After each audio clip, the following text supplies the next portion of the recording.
안녕하세요. 닥터 MBC 목소윤입니다. 따뜻한 봄바람이 불어와도 아토피 환자나 아토피가 있는 자녀를 가진 부모들에겐 전혀 반갑지 않다고 합니다.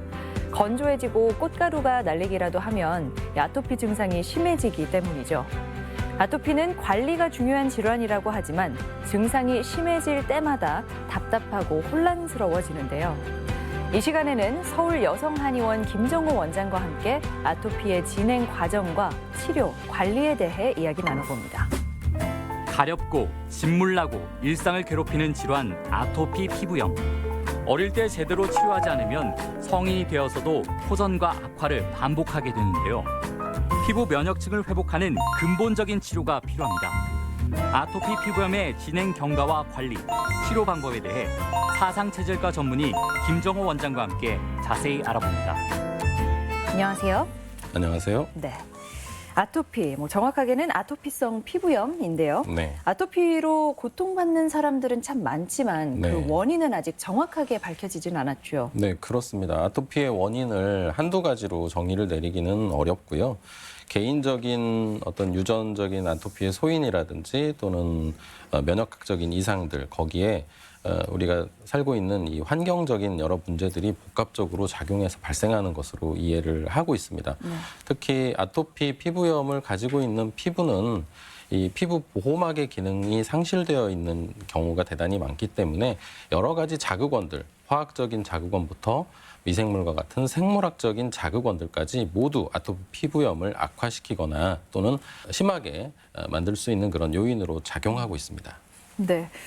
어떤 분들은 나이가 들면 좋아진다 이런 이야기도 하던데 오히려 성인이 되어서 더 심해지는 경우도 있더라고요. 네. 이 피부염의 진행 과정은 어떻게 되나요? 우선 소아에서 발생했던 아토피가 나이가 들면서 잠깐 호전되는 듯 하다가도 네. 특정 물질이라든지 특정 항원 또는 원인을 알 수 없는 어떤 이유로 악화되는 현상을 우리가 많이 관찰할 수 있습니다. 네. 성인으로 갈수록 이런 습진성의 피부염이 더 악화되는 경향이 있고 거기에 피부 조직이 정상 세포와는 조금 다르게 변성되면서 태선화하는 그런 과정들도 겪게 되고요. 심할 때는 이런 진물, 각질들이 반복하게 되면서 점차 만성화되고 있는 그런 상황입니다. 이야기를 들어보니까 연령별로 아토피 증상이 다르게 나타나기도 하나 보네요. 네, 그렇습니다. 소아의 경우에는 주로 진물, 가려움 이러한 어떤 급성, 습진성 형태의 피부염이 위주가 되는 반면에 그리고 나타나는 부위도 주로 팔이나 무릎의 안쪽과 같은 이런 접히는 부위에서 나타나게 되고요. 또 이러한 아토피성 피부염도 국소 연고, 면역 억제제라든지 이런 약물에 쉽게 가라앉는 경향은 있습니다. 하지만 점차적으로 이 만성화되는 그런 피부 변성까지는 보이지 않는 경우가 많은데요.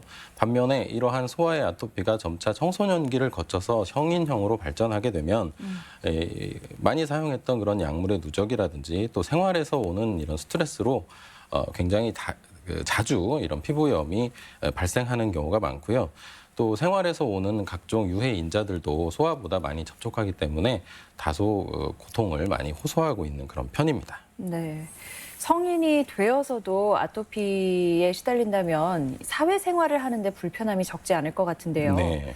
이 어릴 때 아토피가 성인이 돼서도 계속 나타나는 경우가 얼마나 되나요?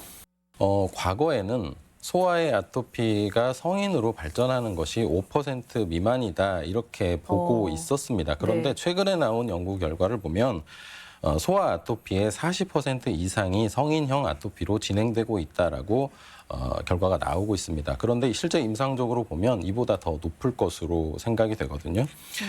물론 성인형 아토피가 소아기의 아토피를 거쳐서 발전해온 경우도 있지만 네. 소아기나 청소년기에는 정상적인 피부를 가지고 있다가 성인형이 되어서 나타나는 경우도 물론 있습니다. 그런 경우에는 내재돼 있던 게 성인이 돼서야 나타나는 건가요? 아니면 아예 관련이 없던 게 생길 수도 있는 건가요? 네, 둘 다 있을 수 있다고 봅니다. 비교적 아토피의 소인을 가지고 있는 상태에서 소아기나 청소년기에는 면역 기능이 비교적 좋아서 발생하지 않고 있다가 성인이 되어서 여러 가지 유해적인 환경 인자들에 노출이 되면서 나타나는 경우도 있고요.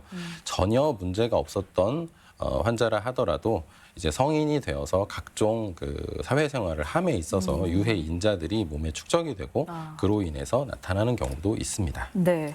왠지 성인이 되어서 아토피가 생겼다고 하면 치료하기가 더 까다로울 것 같은데 어떤가요? 네, 실제로 성인 아토피가 소아 아토피보다 만성인 경우가 많아서 다소 치료에 시간도 오래 걸리고 또 힘든 것도 사실입니다.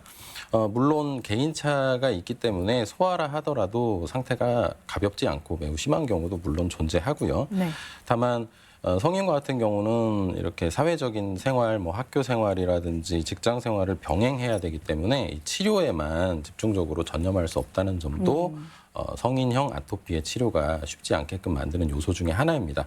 하지만 성인 아토피 환자가 가지는 장점도 있는데요. 소아보다 가려움에 대한 내성이 강하기 때문에 치료 과정을 잘 견딜 수 있는 부분, 그리고 스스로 피부를 잘 관리할 수 있는 부분은 소아의 아토피보다 오히려 장점이 될 수도 있다고 하겠습니다. 네. 아토피를 갖고 있는 분들을 보면 비염도 동반하는 경우가 많던데요. 이렇게 아토피는 합병증도 있나요? 네, 일반적으로 흔히 알려져 있는 아토피의 합병증이 알러지성 비염 또는 알러지성 천식입니다. 뭐 초창기에는 어떤 알러지 행진이라고 해서 네. 비염, 천식, 아토피 피부염이 이렇게 반복해서 주기적으로 나타나는 현상을 언급하기도 했었는데요. 그 밖에도 이 얼굴 주변에 면역 억제제를 계속 사용함으로 해서 네. 백내장이 발생하는 경우가 보고된 바도 있고요. 또 경구 투여하는 이런 면역 억제제를 가려움 때문에 장기간 복용했다가 당뇨가 발생하는 사례들도 보고된 바가 있습니다. 이러한 질환적인 아토피 합병증도 물론 있지만 사실상 가장 큰 문제라고 할 수 있는 것은 피부 조직이 점차적으로 변성이 되면서 정상적인 피부 기능을 수행하지 못하는 그런 변성된 피부 조직이 되는 것, 그것이 가장 아토피의 큰 합병증이라고 보면 되겠습니다. 그런데 이렇게 피부가 변성되는 데 있어서 보습을 너무 많이 하는 것도 한몫한다고요. 네, 제가 이 시간을 통해서 항상 강조해서 말씀드리는 내용 중에 하나인데요. 앞에서 언급해드린 그 아토피 피부는 피부 장벽으로서의 기능, 즉 보호막의 역할을 잘 하지 못한다 이렇게 말씀을 드렸습니다. 따라서 아토피 피부는 여러 가지 자극원들, 항원에 취약하고 염증이 쉽게 발생하게 되는데 우리가 사실 보습제를 어떤 목적하에 사용을 하고 있지만 이런 피부 장벽의 기능이 손상되다 보니까 보습제의 여러 가지 성분들이 피부 속으로 계속 흡수가 되고 침착하는 그런 경향을 보이게 됩니다. 그러면 이것이 하나의 유입되는 이물질로서 작용을 하기 때문에 피부의 건강에 장기적인 차원에서 봤을 때는 그리 좋다고 말하기가 어렵습니다. 예. 그 나쁜 물질이 우리 몸 안에 축적되면 이제 아토피 증상이 심해질 수 있다고 말씀하셨잖아요. 네. 그렇기 때문에 먹는 음식도 중요할 것 같은데요. 이 음식과 아토피도 연관성이 있는 거죠? 네, 연관성이 굉장히 많습니다. 일단 아토피 피부염 환자는 음식에 대한 알러지를 한두 가지 이상은 대부분 가지고 있습니다. 또 여러 음식에 반응하기도 하고요. 어떤 경우는 내가 정확히 어떤 음식 때문에 이 알러지 현상이 발생하는지 알기 어려운 경우도 물론 있습니다. 그런데 이 알러지 반응이 나타나게 되면 아토피 피부염도 같이 악화되기 때문에 이러한 음식들을 조금 차단해 주는 것은 일시적으로 필요한 조치인데요. 다만 소아의 경우에 자칫 여러 가지 천연의 영양 물질에서도 네. 알러지를 일으키는 경우가 있는데 그렇다고 해서 다양한 이런 영양들을 차단하게 되면 오히려 영양 결핍이라든지 면역력 약화를 가져올 수 있기 때문에 무조건 음식을 차단하는 것이 좋은 것은 아닙니다. 대표적인 예가 아토피 때문에 채식만 시키고 있다, 뭐 채식만 하고 있다 이런 경우 볼 수 있는데 치료적인 측면에서는 결코 바람직한 게 아닙니다. 영양은 충분하게 공급을 해줘야 되고요. 그리고 소아 같은 경우는 어떤 특정 음식이 알러지를 유발한다고 보기보다는 소화시키고 분해시키는 능력이 다소 결여되어 있어서 알러지 현상이 나타날 수도 있는 거기 때문에 그러한 음식을 잘 소화할 수 있도록 면역력을 길러주고 소화력을 길러주는 것도 면역 기능을 유지시키면서 피부를 개선하는 데는 오히려 도움이 된다고 하겠습니다. 네, 그렇겠네요.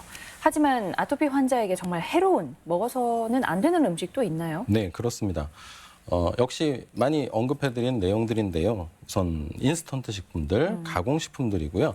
최근에는 GMO 식품이라고 해서 유전자를 변형한 이런 식품들이 인체의 다양한 질병들을 발생시킬 수 있고 특히 면역 이상 질환이라든지 또는 아토피와 같은 이런 피부 질환에 영향을 주고 있다고 하는 그런 연구 결과들이 국제적으로 많이 보고가 되고 있습니다. 따라서 이러한 가공식품들 또 인공식품들 거기에 유전자 조작식품들까지 포함해서 이러한 식품들은 좀 피해 주시는 것이 좋겠습니다. 네. 보통 아토피를 앓는 환자면 이제 땀이 나고 나면 가려움증이 심해지잖아요. 네. 그래서 운동을 기피하는 걸 볼 수 있는데 운동하는 건 좋은가요? 어떤가요? 네. 또 실제로 진료 현장에서 많이 받게 되는 질문 중에 하나입니다. 운동을 통해서 땀을 흘리는 것은 건강한 사람들에게는 도움이 되는 행위인 것처럼 네. 아토피 환자에게 있어서도 운동을 통해서 땀을 흘리는 것은 도움이 되는 이로운 행위입니다. 당장에 피부가 자극된다고 해서 운동을 전혀 하지 않으려는 만성 아토피 환자도 볼 수가 있는데 그렇게 되면 비만해지기도 쉽고요. 우울증이 발생하기도 쉽고 또 갑상선 기능 저하라든지 이런 좋지 않은 또 피부 자체도 여러 가지 그 세균성 감염에 취약해지는 등의 좋지 않은 영향을 초래할 수 있습니다. 따라서 적당히 운동을 통해서 땀을 흘리는 것은 피부가 정상적인 기능을 하고 또 정상적인 피부로 회복하려고 하는 능력을 촉진시키는 행위이기 때문에 네. 하시는 게 좋고요. 다만 다소 좀 운동이 힘들어서 하지 못한다 할 경우에는 적당한 온도에서 사우나 같은 걸 통해서라도 땀을 좀 흘려주는 것은 도움이 된다고 하겠습니다. 다만 이때 주의할 것은 위생에는 조금 신경을 써주셔야 됩니다. 여튼 오히려 땀을 흘리는 게 배출하는 게 좋다는 거네요. 네, 그렇습니다. 네. 그리고 이제 여성분들 같은 경우에는 거의 매일 아침부터 밤까지 화장을 하고 있죠. 네. 네, 화장품의 사용은 어떤가요?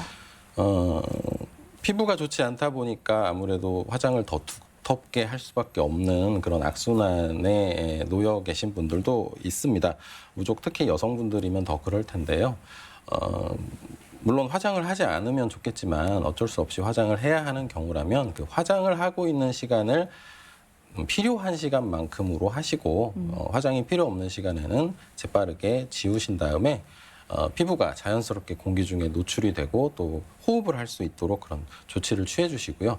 주기적으로 운동을 통해서 피부에 그동안 흡수되었던 이런 화장품 성분들이 땀을 통해서 노폐물로 배출될 수 있게 개인적인 노력을 해주시면 좋겠습니다. 네.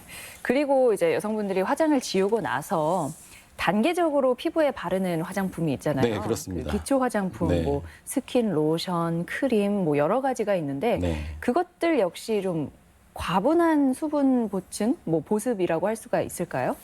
우선 필수적으로 여성분들이 사용하는 그런 제품들이 많이 있습니다. 대부분의 여성분들이 사용하고 계신데요. 다만 일정 정도는 보습제와 같은 선상에서 생각을 해주시는 게 좋습니다. 왜냐하면 그건 역시 우리가 인위적으로 만들어서 제조한 그런 제품들이기 때문에 인체의 측면에서 봤을 때는 이물질에 해당합니다. 따라서 얼굴이 다소 각질이 있고 좀 좋지 않은 부위 때문에 사용은 하겠지만 사용량은 본인이 자신의 피부 상태에 맞춰서 가장 최소화시켜서 이렇게 사용해 주시고 아까 말씀드린 것처럼 오히려 배출 또 호흡 이 피부의 본래 기능에 더 충실하게 노력해 주시면 좋겠습니다. 네. 아토피는 치료하는 과정이 길고 또 워낙 본인이 관리를 해야 되는 부분이 많기 때문에 네. 포기하는 경우가 꽤 있잖아요. 그렇습니다. 네. 어떤 부분을 중시해서 치료를 하는 게 좋을까요? 네, 우선 치료 모습을 좀 같이 보면서 말씀을 드리겠습니다. 위에 나와 있는 게 이제 소아 아토피의 모습인데요. 전형적인 그 소아 아토피의 그 모습을 우리가 확인할 수 있습니다. 네. 습진형의 피부염이 존재하고 있고요. 또 진물이 많이 생성돼서 흘러나오고 있고 또 각질이 반복되고 심한 가려움증. 이 아이는 얼굴 전체뿐만 아니라 팔이라든지 다리에까지 아토피가 퍼져 있고 그중에 일부 이마 쪽의 사진인데요. 역시 근본적인 치료 과정, 제가 항상 강조하는 것처럼 이 근본적인 치료 과정이라고 하는 것은 인체가 가지고 있는 면역 기능을 정상화시키고요. 네. 아토피 현상을 치료하고 피부 세포를 아토피 세포에서 정상 세포로 될 때까지 하는 치료를 의미합니다. 그런 과정을 통해서 회복된 모습을 볼 수 있는데요. 이렇게 염증을 우선적으로 가라앉히려고만 하는 치료가 아니라 면역 기능을 정상화하고 피부가 정상적으로 재생될 수 있도록 하는 치료가 중요합니다. 다음으로 볼 모습은 이제 성인형 아토피인데요. 성인형 아토피 또한 소아와 비슷하지만 이제 몸통 부위까지 번져 있는 모습을 우리가 확인할 수 있겠고 네. 또 이렇게 가려움이 심하고 각질과 진물이 나오는 걸 볼 수 있고요. 피부의 색깔도 정상적인 피부, 소아의 아토피와는 조금 다르게 변성되어 있죠. 네. 이렇게 좀 더 만성화된 모습을 보이고 있는데요. 역시 이 근본적인 치료를 통해서 면역 기능 상태를 정상적으로 바로잡고 아토피로 변성되어 있는 이런 피부 조직이 정상세포로 교체되는 그런 치료를 해주는 것을 의미합니다. 그런 과정을 통해서 이렇게 정상에 가까운 피부로 치료가 된 모습을 확인을 할 수가 있습니다. 네, 아토피 환자분들에겐 굉장히 희망적인 사례를 보여주신 것 같은데요. 네. 치료하는 과정에서 가장 어려운 점은 뭔가요? 역시 이런 그 근본적인 치료를 행함에 있어서 가장 어렵다고 할 수 있는 부분은 치료 초반에 나타납니다. 왜냐하면 그동안 사용해 오던 이 국소 면역 억제제라든지 또 보습제 이러한 제품들을 인공적인 제품들을 중단하는 거나 또는 줄여가는 과정에서 나타나는 심한 가려움증을 극복하는 게 대단히 어렵긴 합니다. 하지만 규칙적인 치료를 받고요. 또 이런 그 상태에서 나타나게 되는 어떤 가려움증을 완화시켜 줄 수 있는 이런 한약 성분으로 구성된 외용 약들을 통해서 자연스럽게 가려움도 완화시키고 염증도 치료해가면서 근본적으로는 체내의 면역 기능 그리고 피부 세포가 정상적으로 회복하도록 그렇게 치료를 받으시면 이렇게 호전이 될 수가 있습니다. 네. 환자 입장에서는 치료를 받을 때 본인이 가장 중요하게 관리해야 되는 부분은 뭔가요? 우선 피부는 관리가 필요하고 또 아토피 피부 역시 관리가 필요하다고는 누구나 인정을 할 수 있을 것입니다. 다만 우리가 개념을 잡을 때 피부를 잘 관리한다, 아토피 피부를 잘 관리한다라고 하는 것이 뭔가를 피부에 계속 바르는 행위와는 관계가 없다는 걸 알아주셔야 되고요. 피부는 숨을 쉴 수 있게 하는 호흡기관이면서 체내에 만들어진 노폐물 중에 피부 대사에 또 피부 재생에 쓰이고 남은 노폐물을 땀을 비롯한 노폐물로 배출시키는 그런 배설 작용을 하고 있습니다. 따라서 이러한 피부에 본래 가지고 있는 기능들을 잘 유지시키는 것이 사실상 피부를 잘 관리하는 것에 해당한다고 생각하시면 되겠습니다. 네. 마지막으로 이 아토피 환자들에게 필요한 생활요법이 있다면 좀 설명 부탁드릴게요. 네, 몇 가지 집에서 실천할 수 있는 것들을 좀 말씀드리면요. 첫 번째는 자연식품을 섭취하자입니다. 이를 통해서 체내에 다양한 이런 화학약품들이 축적되는 것을 우리가 막아줄 수 있겠고요. 두 번째는 장 기능을 개선하면 역시 피부가 좋아지는 데 기여를 할 수 있습니다. 장 기능을 좋게 한다라고 하는 것은 결국 장내의 유익균을 증가시키는 것이고 이 장내의 유익균을 증가시키는 것은 한국의 전통 발효식품을 잘 섭취하는 것만큼 좋은 것은 없습니다. 그리고 세 번째는 운동과 땀이고요. 이건 앞에서도 언급을 해드렸습니다.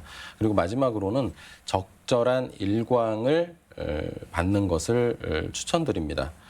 햇빛을 전혀 받지 않고 차단하고만 있으면 피부 상태는 점점 더 연약해지고 감염에 취약해집니다. 따라서 아토피 환자라 할지라도 적당한 양의 야외 활동이나 그를 통한 적당한 양의 일광을 피부에 쪼여주는 것이 오히려 도움이 된다고 하겠습니다. 네.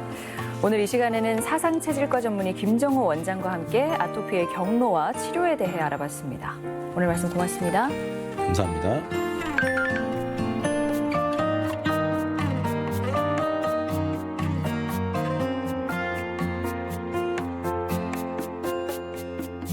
학교에 간 우리 아이, 혹시 선생님에게서 주의가 산만하다는 얘기 듣지는 않았나요? 불러도 들은 척도 하지 않고 칠판 글씨가 잘 안 보인다고 하거나 책을 잘 읽지 못하는 아이.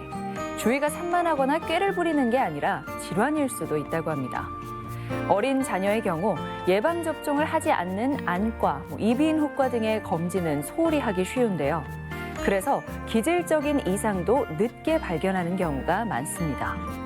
자녀의 반응이 좀 다르게 느껴진다면 전문 병원의 검진을 받아서 질환을 빨리 발견하는 게 건강한 삶에 도움이 되겠죠. 저희가 준비한 소식은 여기까지입니다. 고맙습니다.